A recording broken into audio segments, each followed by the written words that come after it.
So what do you say when a doctor enters the room and says you have cancer?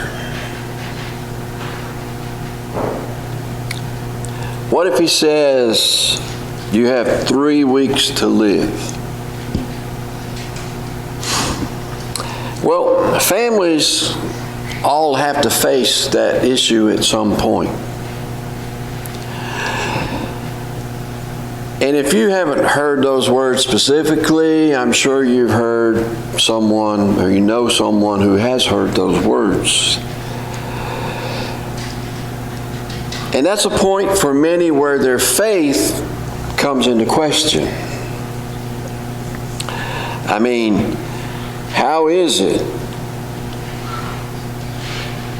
that a loving God could allow bad things to happen to good people? Well, to answer that question, we got a little video that I'll get Nathaniel to play for us right now. By the sufferings of the innocent. When an innocent person is struck by a painful disease or tortured or murdered, we naturally feel sadness and helplessness and often rage. Many people have claimed that such suffering is a proof that God does not exist. Their argument goes like this: God is all good and all powerful. Such a God would not permit unnecessary suffering, yet we constantly observe unjust suffering. Therefore, at least one of the premises about God must be false. Either God is not all good, or he is not all powerful, or he just doesn't exist. What's wrong with this argument? First, let's examine what we mean when we say that God would not permit unjust suffering. There are two categories of suffering: suffering caused by human beings, which we call moral evils, and suffering caused by nature, for instance, earthquakes or cancer. Free will explains how God could be good and allow moral evil. Because God has given people free will, they are free to behave against God's will. The fact that they do evil does not prove that God is not good. In addition, if there were no God, there would be no absolute standard of good. Every judgment presupposes a standard, and that's true of our moral judgments too. What is our standard for judging evil to be evil? The most we could say about evil, if there were no God, was that we, in our subjective tastes, didn't like it when people did certain things to other people. We wouldn't have a basis for saying an act was bad, only that we didn't like it. So the problem of human evil exists only if God exists. As for natural suffering, that poses what appears to be a more difficult question. We see an innocent child suffer, say, from an incurable disease. We complain. Understandable. We don't like it. Understandable. We feel it is wrong, unfair, and shouldn't happen. Understandable. But illogical unless you believe in God. For if you do not believe in God, your subjective feelings are the only basis upon which you can object to natural suffering. Okay, you don't like it, but how is your not liking something evidence for God not existing? Think about it. It's just the opposite. Our judgments of good and evil, natural as well as human, presuppose God as the standard. If there's no God, there's neither good nor evil. There's just nature doing what it does. If nature is all there is absolutely no need to explain why one person suffers and another doesn't. Unjust suffering is a problem only because we have a sense of what is just and unjust. But where does this sense come from? Certainly not from nature. There's nothing just about nature. Nature is only about survival. What, in other words, does it mean for suffering to be unnecessary or wrong? How is that determined? Against what standard? Your private standard means nothing. My private standard means nothing. We can talk meaningfully about suffering being unnecessary or wrong only if we have an underlying belief that a standard of right and wrong objectively exists. And if that standard really exists, that means there is a God. Moreover, the believer in God has an incomparably easier time than the atheist psychologically, as well as logically, in dealing with the problem of natural suffering. If you accept that a good God exists, it is possible to also believe that this God somehow sets things right, if not in this world, then in the next. For the atheist, on the other hand, no suffering is ever set right. There is no ultimate justice. The bad win and the good suffer. Earthquakes and cancers kill. End of story. Literally. If nature is all there is, how can a sensitive person remain sane in a world in which tsunamis wipe out whole towns, evil men torture and murder innocent victims, and disease attacks people indiscriminately? The answer is, it's not possible. Is that how you want to live? I'm Peter Kraft, professor of philosophy at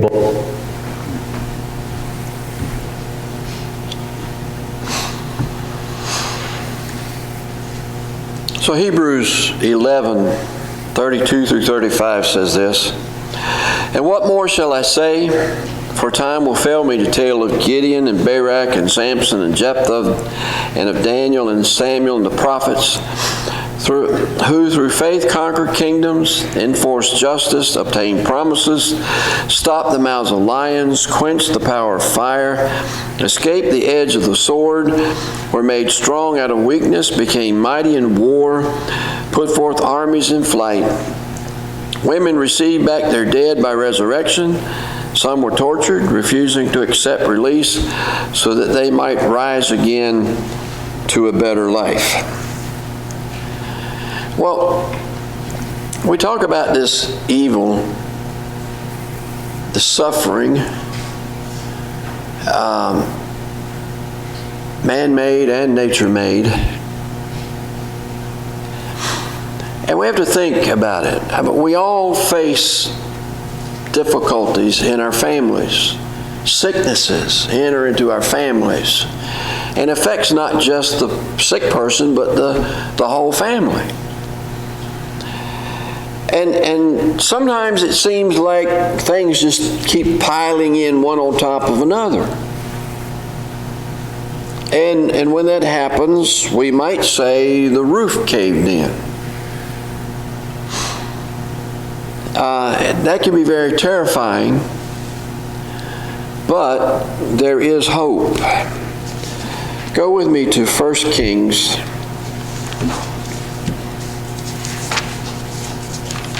chapter 17.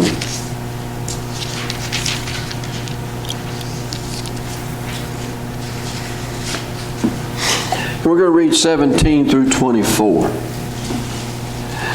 Now it came about after these things that the son of the woman, the mistress of the house, became sick. And his sickness was so severe that it was no breath left in him. So she said to Elijah, "What do I have to do with you, O man of God? You have come to me to bring my iniquity to remember and to put my son to death." And he said to her, "Give me your son."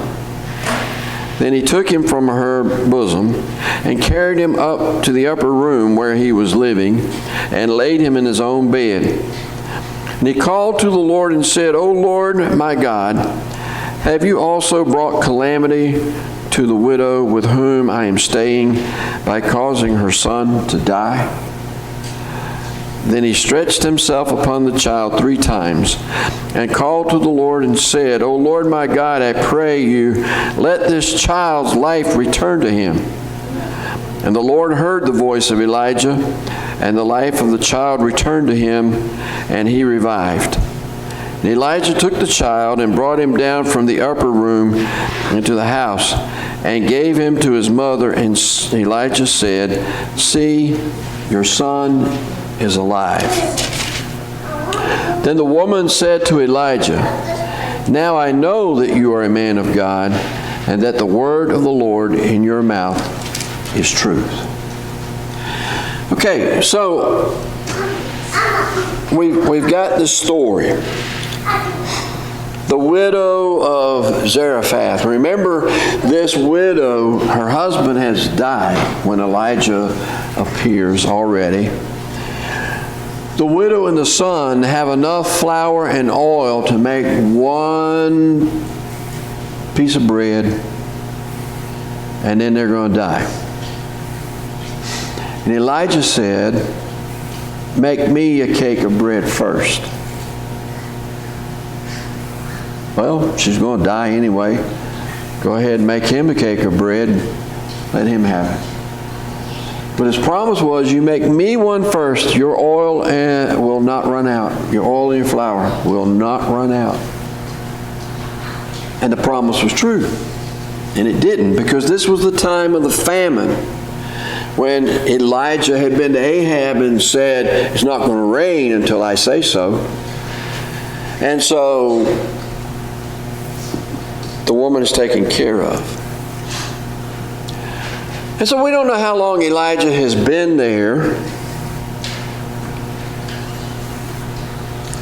but the time comes that the son gets sick. And with the sickness, the son dies. Now, none of us like to think about sickness. None of us like to think about death. But the reality is this. Hebrews 9:27. And just as it is appointed for man to die once, and after that comes the judgment. And so her son dies. Now, she's already had all these bad things happen. And add on top of that, her son's dying. Now, it's not natural for your children to die before you. That's not natural. And it is hard on a parent when a child dies before the parent.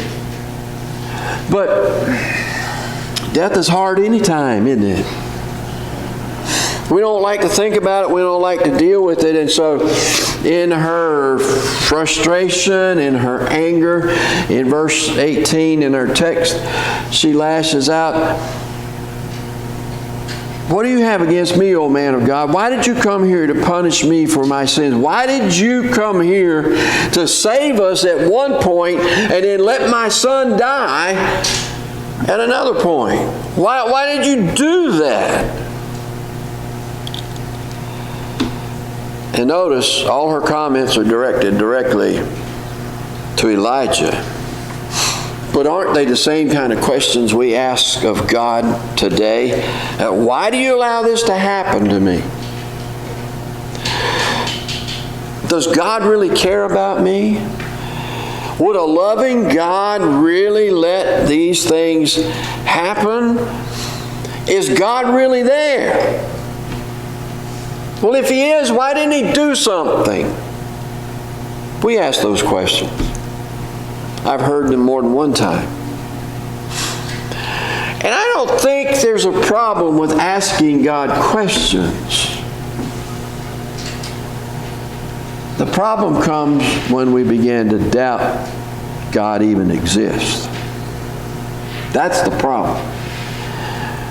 I think God's big enough to take our questions, and eventually we'll find answers to those questions that we ask of God.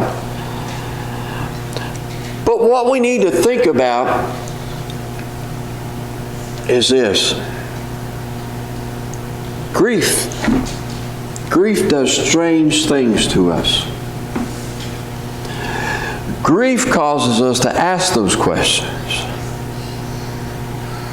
Now, grief can come with any sickness. It can come with death. It can come with any kind of natural disaster. Grief comes at the strangest times, and it hits you when you're not even expecting it. All right? So we need to understand the stages of our grief. And as I run through these stages of grief, there's one thing I want you to understand. There's no specific order that they come in. You may be somewhere on the list that I'm going to give you, and then all of a sudden jump back to a previous one. So grief is a strange animal. But here are the different stages of grief. First of all, it's a shock. Now, the doctor comes in the room and says you have cancer. You're just in shock, right? There's an emotional release, right? A lot of crying. And that's okay. God built that into us for a reason, to release a lot of that tension. And then there can be depression and loneliness. Because, you know something, when it comes to these illnesses that lead to death, when it first happens to people, we think, nobody else has ever experienced anything like this. But what we need to know is that there are a lot of other people that have experienced the same thing. And we need to find those kind of people and be able to talk and share about those things. That would help with the depression and the loneliness. But then there's distress and panic. And then there's guilt. Maybe I didn't do everything I should have done. Then there's hostility and resentment. That's where the widow was at when she went to Elijah and said, "Why did you let this happen to me?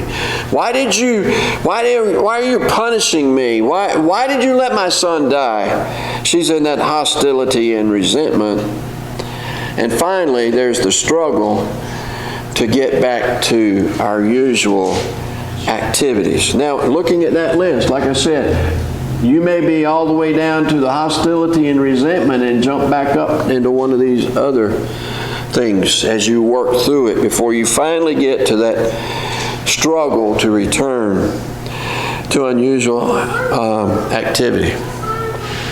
One other thing I'm going to say about grief is this, and I've experienced it myself.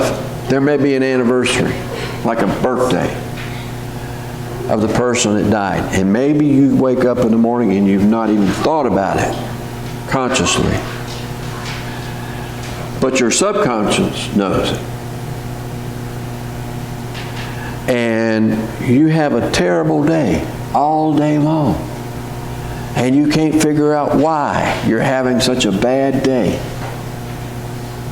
And then all of a sudden you remember, oh, it's so-and-so's birthday. You see that grief is still there. Grief is something you can't get over. I've heard so many people say, well, they ought to be over it by now. No, you don't get over it. You learn to live with it, and you learn to walk through it. Right? Some people have a hard time doing that. But we have to. That's what life is all about. And we can't continue in these stages of grief. We've got to learn to go forward. Are they going to come up at times? Yes, they're going to come back up. But you deal with it and you continue to move forward, and you don't let them pull you backwards. So the widow's in that hostility, resentment phrase. She cries out against Elijah. Many times we cry out against God. And when we're in that kind of pain and in that kind of distress, many times we say things that we didn't mean to say. But the pain and the distress, the grief is what's causing that. And so everybody has that to deal with, but what's the remedy for it? Well, Elijah looked at the woman and she's just blasting him. Why do you do all this to me? And Elijah says, give me your son. Give me your son. All right? So he took the son. He notice what he did. First of all, he didn't strike back in anger. All right? That's important. He did not tell her to count her blessings. Some very well-meaning Christian people say, "Oh, do that." Well, count your blessings. And he didn't try to correct her theology. I mean, she was a Baal worshiper in a foreign country. She didn't know the one true God, only she knew Elijah. But she's going to get to really know the one true God here in a little bit. All right? He didn't do those things. But 5 things he did. First of all, he was there. He was there. That's probably the most important thing you can do. People have asked me numerous times when someone they know has lost a loved one and they want to go and comfort that person, and they'll ask me, what do I say? And my answer is this: don't say anything. Just go and be there. Cry with them. Encourage them by your presence. Those things are important. But be careful of your words. Very careful. Because I can tell you this. When we have experienced grief in the past, when we've lost our children, some people have said some very stupid things to us that hurt really bad. That's why I tell people, don't say anything. Just be there. Because you can say something that you think might be helpful, but you got to remember the state they're in. And it could hurt more than it's going to help. So Elijah was there. Now, he felt her pain. He felt her pain. In verse 20, he says, O Lord my God, why have you brought calamity even upon the widow with whom I sojourned by killing her son? He felt her pain. We need to make sure we feel other people's pain when they're in pain. Paul said in Romans 12, rejoice with those who rejoice and weep with those who weep. We need to be there for them. We need to feel their pain. But notice, when Elijah prayed this prayer, it was in private. It was not in front of the person feeling the pain. Why? Because you don't want to add more doubt to her. It may appear to her when Elijah prays this prayer that even he's doubting God. All right? But he's feeling her pain, and he wants answers too, because we don't always know the answers to everything. Notice also, he stayed calm while she was hysterical. She's ranting and raving at him about what has happened, and he says, give me your son. You know, he's not hysterical. He's not responding to her emotions. Just give me your son.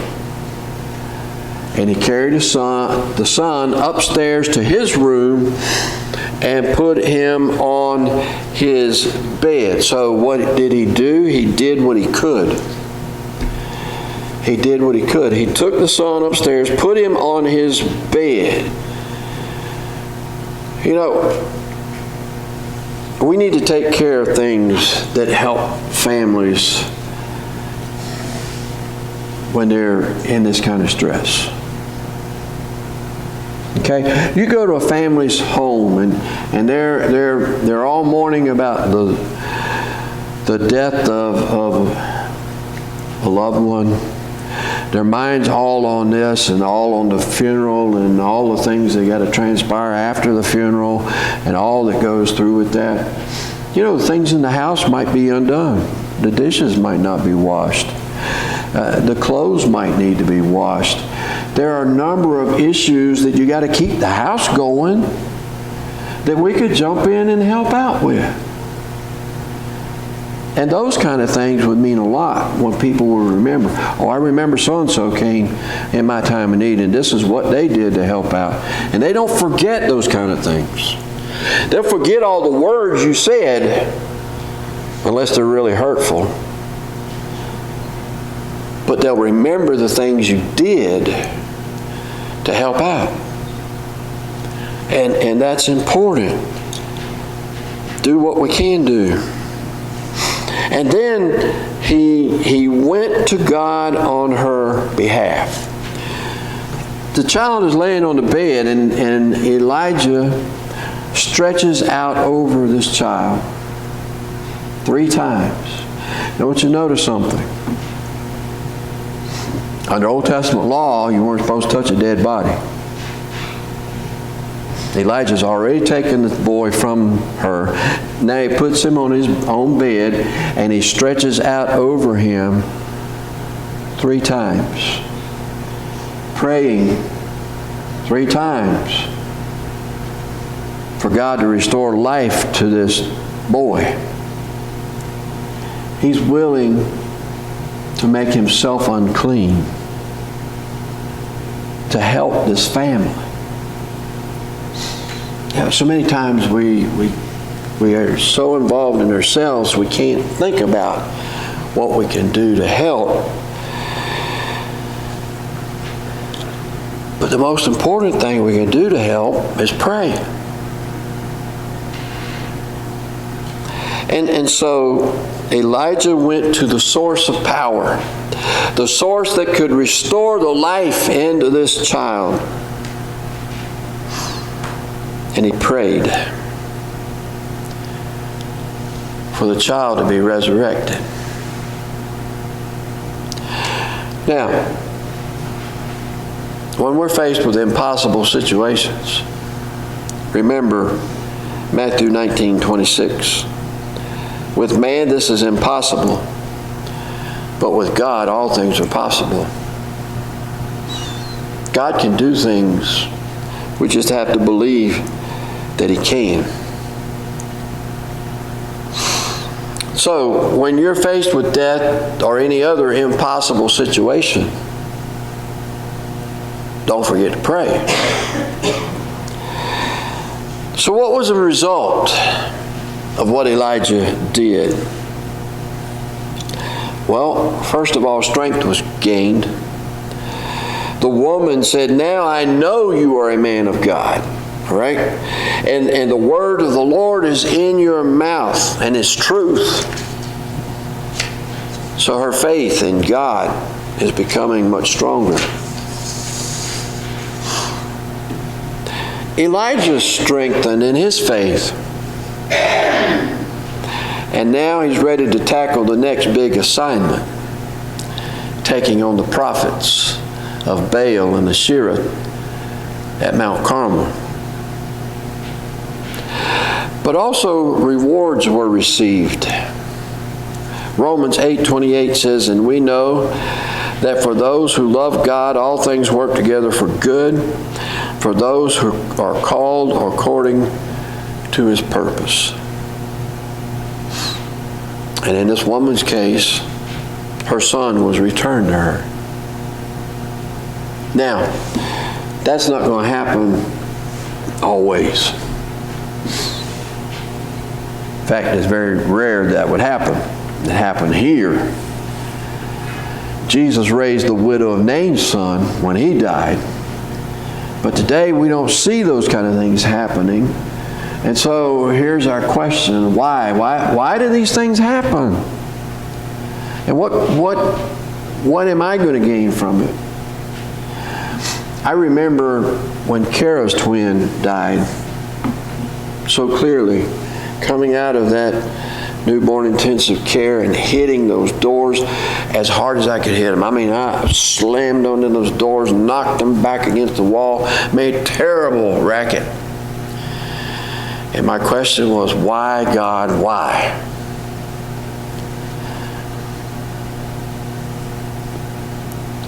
And I don't think God took away our child at all. I think it was a result of something natural that happened. Okay? Because they were twins, right? But twins are supposed to be, especially fraternal twins, are supposed to be in the same sac and share the same placenta. Well, these two girls shared the same placenta, but they were in separate sacs. The doctors at UVA were totally baffled, had no answer whatsoever. And when we were called back for genetic counseling, that was what the doctor said. I can't explain it. I can't explain it. And I said, well, doctor, I think I can. He said, you think you can? I said, yes. I said, because I know what I prayed for. Because we had lost a child before they were born. And so when we decided to try again, we both prayed for a healthy child. And I said, God made sure one of them was healthy. And the doctor says, I don't have any other explanation. So that must be it. So we made sure we got one healthy child. But we lost a child, and that doesn't stop the pain, knowing that we got what we prayed for, but we still lost a child. But God showed me something important in the next few coming months, because we had several women here at church that lost babies. And now I knew how to talk to them. I wouldn't have known that if I hadn't experienced it. So I knew how to talk to them, how to share with them. But then a lot of the older women that had lost babies, that had never been allowed to talk about it, began talking. And again, I knew how to talk with them and share with them and help them through their own grief they've been carrying all those years, and nobody had ever let them talk about it. And so God answered my why. Because I don't have to worry about where my child is.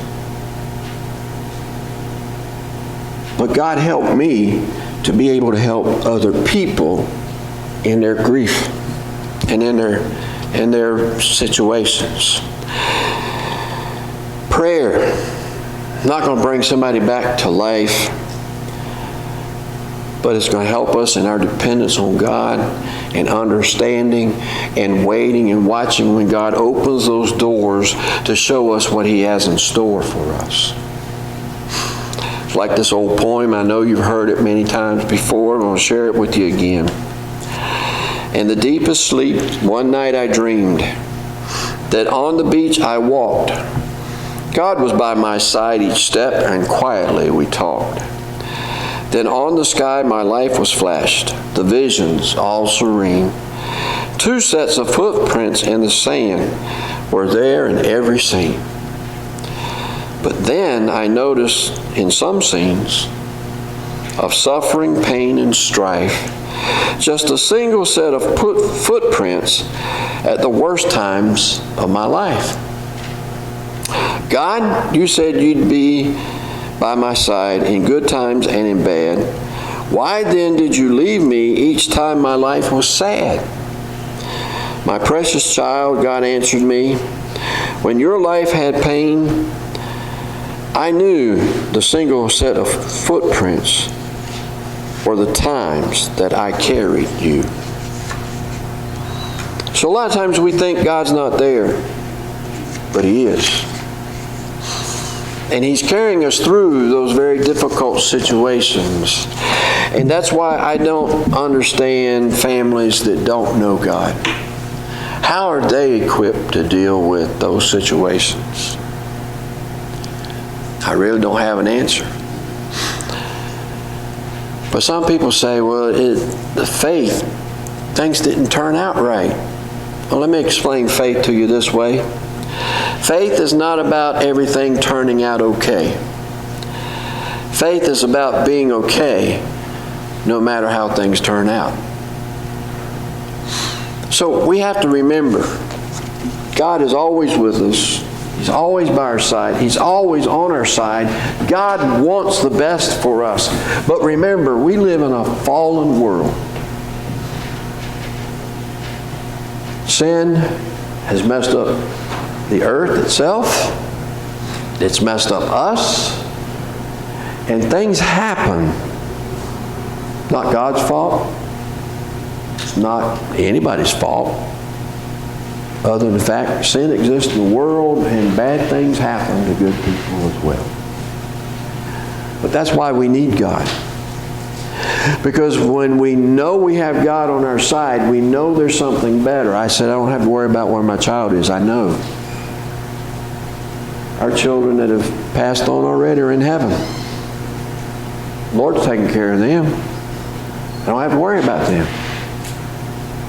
I just need to take care of myself so that I can go join them one day. And that's the question I'm putting at you today. Do you know the Lord that you can say, I know I'm going to heaven one day to see my loved ones that have gone on before me? That's an important thing to know. And if you can't answer that affirmatively, you have a decision you need to make for Christ. Why don't you do it while we stand and while we sing?